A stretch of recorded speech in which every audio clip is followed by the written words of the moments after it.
So, what should be done? Simple. The government has to play a much bigger role in the economy, directly as well as indirectly. The government must employ people, create more jobs. Government needs a lot of people, and it can create a lot of jobs directly. I mean, we always look at these comparisons of how many policemen we have per capita, how many judges we have per capita, how many doctors we have per capita, and all that. Compared to advanced countries, we are lagging. So, government can directly recruit policemen and public servants of various sorts and all that, and that can directly lead to employment. So, that is revenue expenditure. Doesn't really. I'm not I don't have any problems with that. I don't see why there should be a problem. And the government doesn't have to worry about the deficit because it has its own printing presses. So they should hire and employ more people. And that itself will be direct employment. Then they would again buy stuff. So there'll be effects on the other parts of the economy and everybody would gain eventually. Of course, they will have to think about managing inflation and foreign exchange and all currency exchange, forex exchange rates and all that. Government doesn't have to be bad or inefficient or incompetent. There is no natural law that says this. Government, it's about getting the right kind of people to run the show. Smart people, competent people, people with the right attitude and all that. Not necessarily IAS officers or not necessarily the typical lot that works in government. And the fear of losing jobs should also be there. One of the problems probably that government officers or government suffers from is that they can't fire people generally. Whereas the private sector, if you don't perform, you are fired. So government jobs should not be, they may be permanent, but in the sense that you can be fired if you are not a performer. So that will keep you on your toes.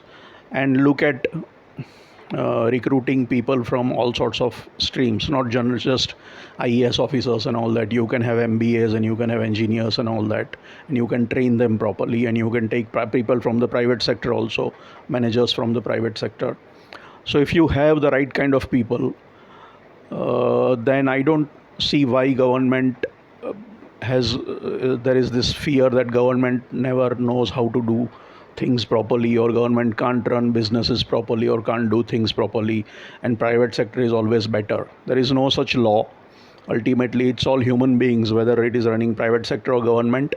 In private sector, they have if a businessman is motivated by profit, then there are private employees who are motivated by growth. So give those options to people in government also.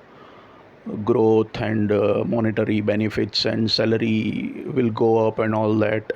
There doesn't have to be any rigid rules for that. You can pay them well in government also. And the other thing, you have rewards and you also have punishments. Government doesn't fire people, but now government also got this contract system. So when the contract is up, you are out. Government either renews the contract or doesn't renew the contract. So that can work, I think. And so permanent jobs, full job security might be a problem if the guy knows that he's never going to be fired. So he's never going to lose his job, then maybe there is a problem. So if government is already following this thing, there are plenty of people who work in government on a contract basis. So government, I don't see any reason why the government, there is no law that says the government has to be inefficient and ineffective and incompetent, and only the private sector knows how to do good, how to run things better. There is no law. Government can also do that, and there are some good public sector units who are doing well. So it depends upon who is running the show and how you are running the show. So it can be done. So government must step up and step in a big way in managing the economy, running the economy directly and indirectly through PSUs, direct employment in government jobs, have some better, different kind of a model while working with the private sector. encourage setting up of cooperatives, which has also done very well in certain sectors. Cooperatives are doing well. Some cooperative banks are doing well. Cooperative sugar factories are doing well. Cooperative dairy are doing well. So dairy businesses. So there are cases where cooperatives do well. So cooperative sector can be one of the areas. Uh, a different model for working with the private sector can be thought of. It has to be, one has to think about that, and government itself has to directly play a bigger role, and indirectly through private sector they can play a bigger role, hire more people directly. So saying that we don't have money to pay salaries is complete and utter nonsense. Of course, keep an eye on inflation and plan about how you are going to do that. Have a proper system and mechanisms. These can be designed, I am positive.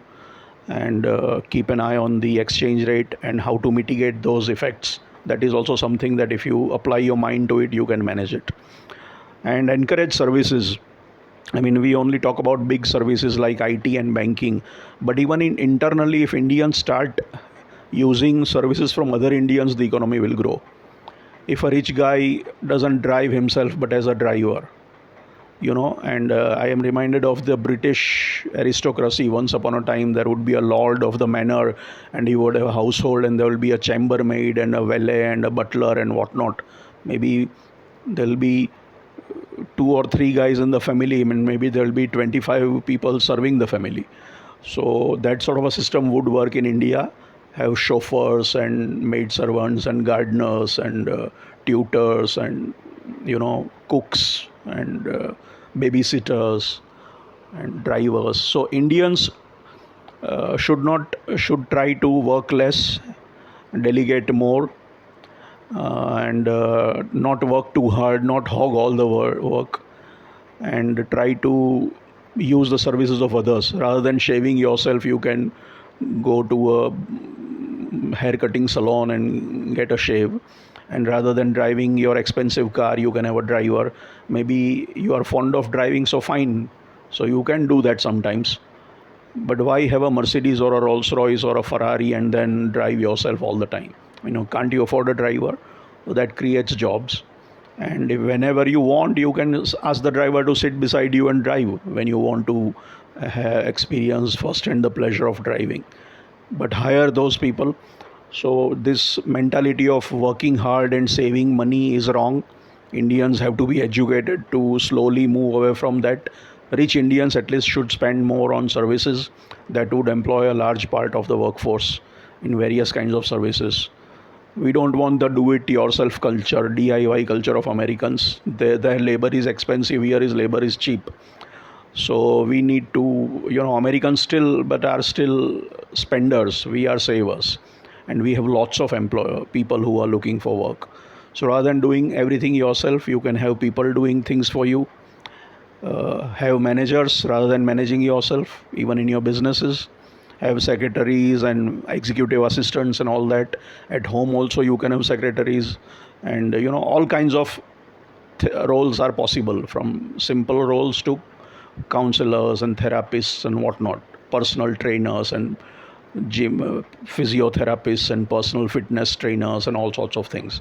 So if you Indians spend money on buying services, procuring services from other Indians, then the service sector will grow. This is all about domestic internal thing. I'm not talking about export. If that happens, fine. Exporting service is a bit complicated because service is not a product that you can produce and ship. So other kinds of IT or offshoring or BPO kinds of things can be done. But I'm talking of internal services where the production and consumption happens at the same time. There is no inventory. So services are good. They are labor intensive, and personal services of this sort, grooming and whatnot, you can employ a lot of people in the service sector, whether self-employed or as employees. It doesn't pollute much. Generally there is no pollution because they're not producing stuff, so they are intangible.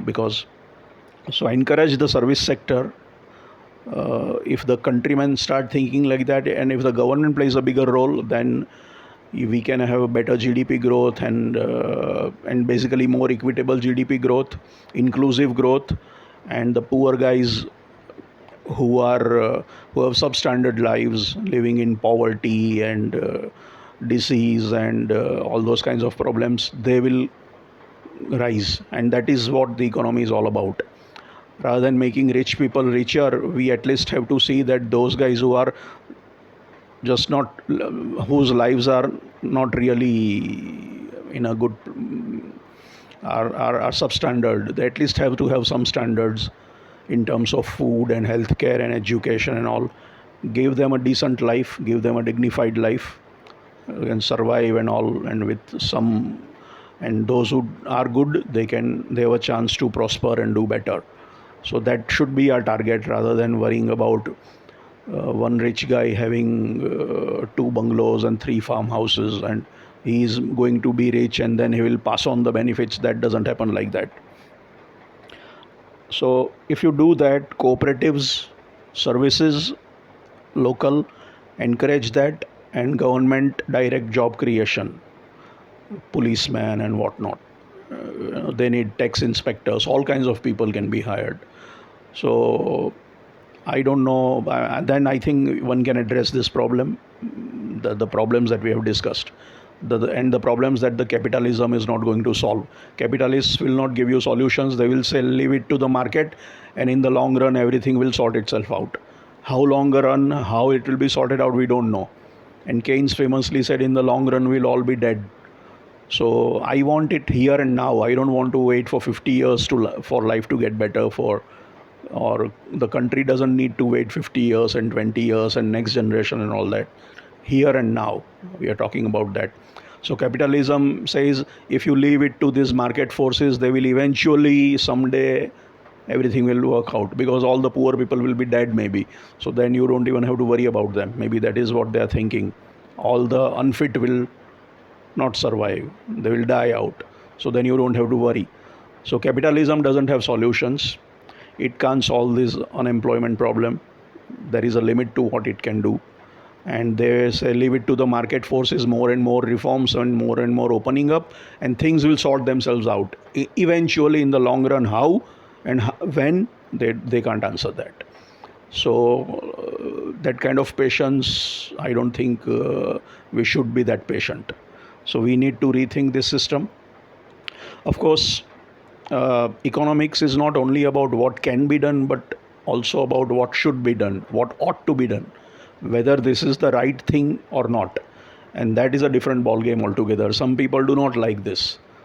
Some people don't care about what happens to the poor people. Some people say they deserve to, stay where they are. They don't really care about it. And then that's more of an ideological issue. And then it is something that one can't really talk about, because it is about what you believe in or what is the right thing to do.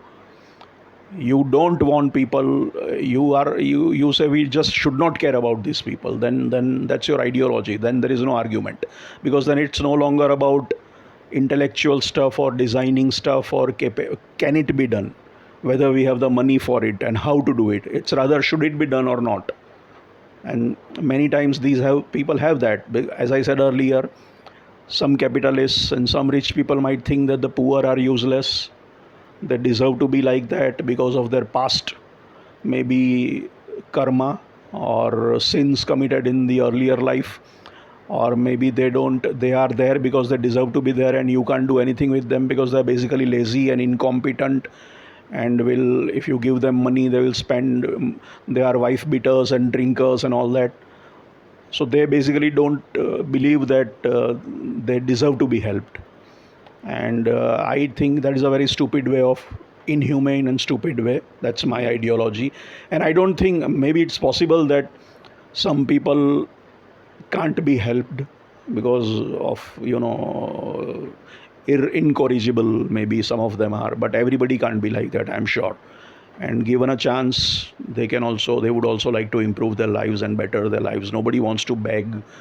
I mean, some beggars can be rich, and we hear stories about rich beggars, but I don't think that applies to the whole class of beggars. So, and unfortunately, I don't know, even the poor themselves sometimes think like that they deserve this life, and nobody can do anything about it, and it's nobody's business. and not the job of the government. Maybe it is God's will, or maybe that is the way the world works, and they don't have a problem with that, and they just don't have any expectations from the government or the rich to help them, and they think it is God's will or God's design, or maybe next life would be better, or maybe they deserve it because they sinned in the earlier life or something. I don't know. So some of them also have this religious kind of or different kind of mentality, and they don't maybe even understand or have these expectations from the government that the government can play a role in making their lives better economically. So there are some ideological issues here, and if it comes to ideology, then there can't be discussion, because you believe this is right and I believe this is right, and what I'm saying is basically morally and ethically wrong, so should not be done. So then the goals are different, the objectives are different. So if we separate the ideology part of from economics, then I think we can solve these problems that I have talked about in the past sessions.